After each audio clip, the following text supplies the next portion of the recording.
Há um tempo atrás eu fiz um vídeo aqui no canal falando sobre as 5 ações para o investidor defensivo por Benjamin Graham. O vídeo foi um sucesso e eu recebi diversos comentários da galera pedindo para que eu fizesse o mesmo estudo, só que mostrando quais seriam as ações para o investidor empreendedor. Talvez você que não conheça muito bem a obra de Benjamin Graham, que eu vou mostrar aqui para vocês, que é esse livro aqui, O Investidor Inteligente, eu recomendo muito essa leitura.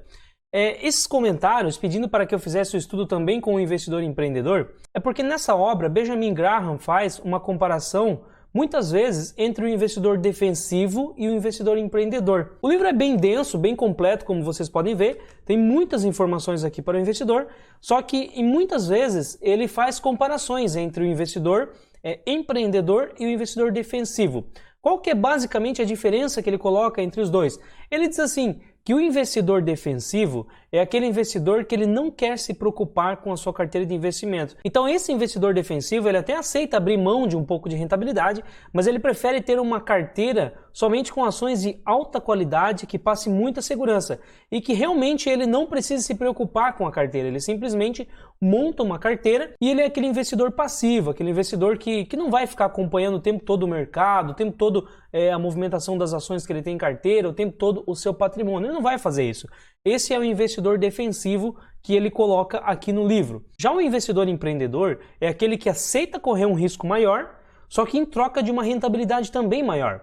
Então esse investidor é um investidor muito mais atento ao mercado, ele faz diversos cálculos, ele busca as oportunidades que estão no mercado, monta uma carteira não totalmente voltada para esse tipo de ações. Benjamin Graham até coloca aqui no livro que ele vai ter uma base, só que ele vai ter uma parte da sua carteira voltada para aquelas ações que mostram oportunidade. Então esse investidor, ele busca o tempo todo aqueles ativos que apresentam desconto em relação ao seu preço justo, colocam esses ativos na carteira e quando esse ativo oferece uma grande valorização, esse investidor ele vende parte para conseguir se proteger. E aí passa o dinheiro para um ativo que está bem mais descontado, subiu, vende e vai fazendo essa movimentação. Então seria um investidor mais empreendedor, ele coloca até a expressão empreendedor, que você vê o seu portfólio, a sua carteira de ações como o seu negócio. Então você trabalha para a sua carteira de ações. Então veja bem, talvez alguém me pergunte, Leandro, qual que é melhor, investidor defensivo ou investidor empreendedor? Eu vejo que não tem melhor ou pior, existe perfil. Se você tem a sua profissão, você já é bem sucedido, ganha bem na sua profissão e você não tem muito tempo para acompanhar o mercado, você só quer investir em ações, você tem que ser um investidor defensivo, você tem que colocar o seu patrimônio em ativos sólidos, em ativos de boa qualidade e que não te dão trabalho, que você, olhando os fundamentos da empresa uma vez por ano, já está bom, tá? Esse é o investidor que você tem que ser nessa situação, o investidor defensivo. Agora não, Leandro, eu gosto muito do mercado, eu tenho tempo para ler, para estudar, tudo bem, então você pode ter parte da sua carteira como o investidor empreendedor. E aí você vai ter que acompanhar o mercado bem de perto, ver todas as movimentações que estão acontecendo com aquela empresa, sempre calculando, acompanhando a variação de lucro, as tendências de mercado. Você tem que estar muito em cima da sua carteira para conseguir aproveitar as oportunidades. Então veja que isso a sua carteira acaba se tornando a sua profissão.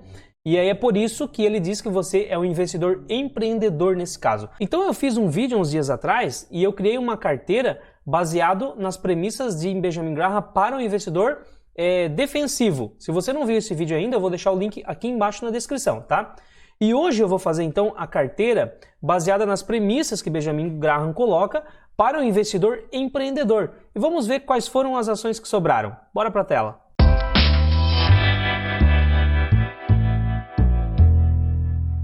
O pessoal sempre me pergunta quais são as ferramentas que eu utilizo para fazer meus estudos, gestão de carteira, enfim.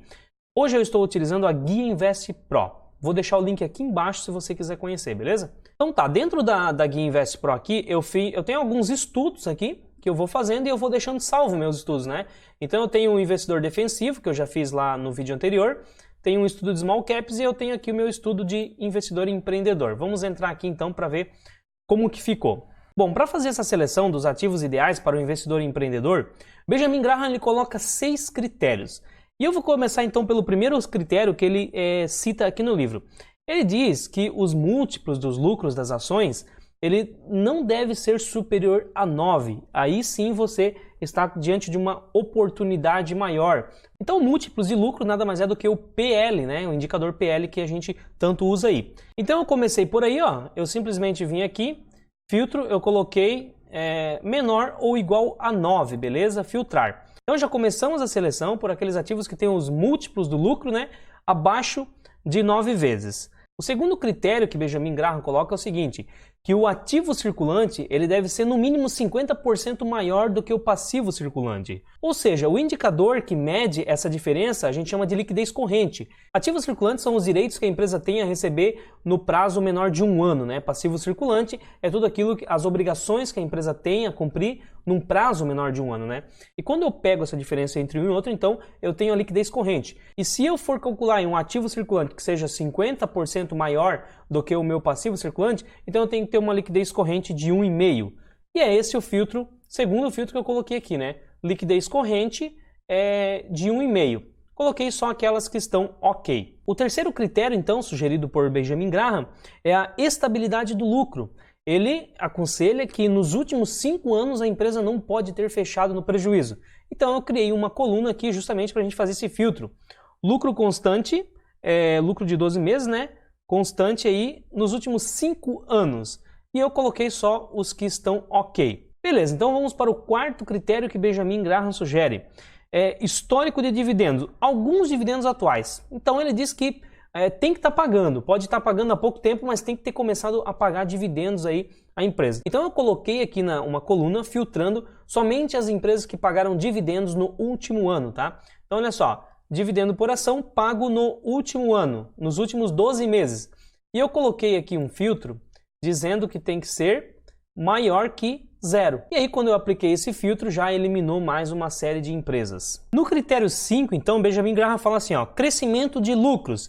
E aí ele coloca uma observação aqui, ó, lucro do último ano superior aos de 1966. Por que ele coloca isso? Porque lá em 66, que é mais ou menos quando ele escreveu esse livro aqui, foi um período que as empresas tiveram um lucro muito baixo. E alguns anos depois, então, as empresas se recuperaram. E ele diz, então, que no momento a empresa ela precisa estar com lucro maior do que ela teve em 66. E se a gente for trazer essa comparação para o nosso momento aqui agora, né, no momento presente, a gente pode comparar com 2016. Porque se vocês forem fazer um estudo aí, vocês vão ver que grande parte das empresas tiveram uma redução no lucro em 2016 e muitas delas fecharam no negativo. Então o que eu fiz? Eu coloquei um filtro aqui dizendo que a empresa teve que ter crescimento nos últimos 3 anos, crescimento no lucro nos últimos 3 anos, porque isso significa que de 2016 para cá ela conseguiu recuperar e aumentar o seu lucro. Então eu coloquei uma coluna aqui, ó, dizendo que a empresa nos últimos 3 anos tem que ter crescido o lucro. Qual foi o filtro que eu coloquei? Olha só, maior ou igual a 4. No livro aqui, Benjamin Graham até não coloca quantos por cento tem que ter crescido, ele só diz que tem que ser acima do que foi o lucro de 66. Então, para o nosso caso, eu coloquei que a empresa ela tem que ter tido um lucro acima do que foi 2016. Tem que ter um crescimento dos últimos 3 anos. Só que eu coloquei que o crescimento tem que ser pelo menos 4% ao ano aí. Para que a gente tenha aí um crescimento real, um crescimento que seja pelo menos acima ou próximo, talvez, da inflação. Certo? E para fechar então no critério 6, Benjamin Graham coloca o seguinte, que o preço ele deve ser inferior a 120% dos ativos tangíveis líquidos. O que ele quer dizer? O indicador, a gente pode usar o indicador PVP para fazer essa comparação aí, só que o PVP ele calcula o patrimônio líquido, né? Preço dividido por patrimônio líquido. E ele considera que o patrimônio líquido ainda deve ser descontado dos ativos intangíveis. O que são os ativos intangíveis? É o valor da empresa, né? É a marca da empresa, é a governança corporativa da empresa. São esses valores que fazem com que o preço seja elevado. E algum dos valores do intangível, ele pode ser contabilizado. Então você vai lá no balanço patrimonial da empresa, você vai ver que tem lá um valor em intangível, tá? E esse intangível ele acaba elevando um pouquinho o valor patrimonial. Na época que Benjamin Graham escreveu esse livro, era muito comum as empresas serem negociadas pelos seus bens tangíveis, só tangíveis, e quase não tinha valor intangível. Mas hoje é diferente. Hoje a gente tem, por exemplo, startups que ela acontece dentro de um escritório com alguns computadores. Então, de repente, não vale nem R$1 milhão a empresa, só que a capacidade de geração de caixa dessa empresa ela é muito maior. Então, ela é calculada, o seu valor, pela sua capacidade de fluxo de caixa. Hoje a coisa mudou muito, então não tem como a gente levar ao pé da letra o que ele colocou aqui. Mas para seguir a recomendação dele, eu considerei o indicador PVP, então baseado no número que ele coloca aqui, só que eu não desconsiderei aqui os ativos intangíveis, tá? Porque o PVP ele leva em consideração também os intangíveis da empresa. E como ele recomendou aqui então que o preço não deveria ser mais de 120% do patrimônio líquido, eu coloquei um filtro aqui para o indicador PVP de 1.2, tá? Então aqui em PVPA eu coloquei um filtro maior ou igual a 1.2 e sobrou somente as empresas aqui, ó, que estão entre 0 e 1.2 o seu PVP. Fechou então todos os critérios colocados por Benjamin Graham e, matando a curiosidade de vocês, vamos ver qual foi a lista que sobrou. Olha só, gente, sobrou a Alupar, aqui tá as três, né? Mas então, uma empresa, a Alupar. Segunda, a Ferbasa. Depois, Graziotin também entrou, tá? A 3 e a 4 aqui, né? Panatlântica, vou falar a verdade, eu nem conhecia essa empresa aqui, nunca li, estudei ela.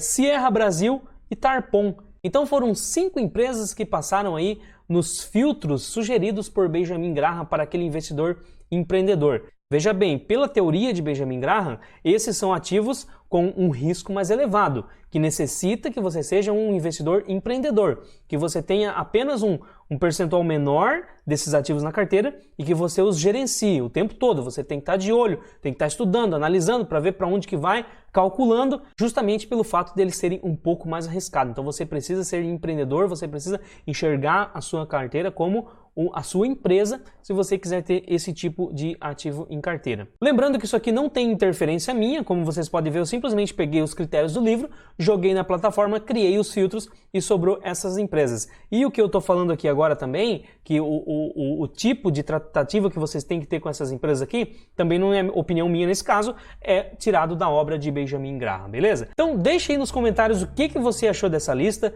se surpreendeu, você imaginou que fossem empresas como essa, imaginou que seria totalmente diferente, enfim, o que você achou? Deixa aí nos comentários e também não esqueça de deixar seu like, compartilhar esse vídeo e se inscrever no canal. Vou ficando por aqui, até a próxima.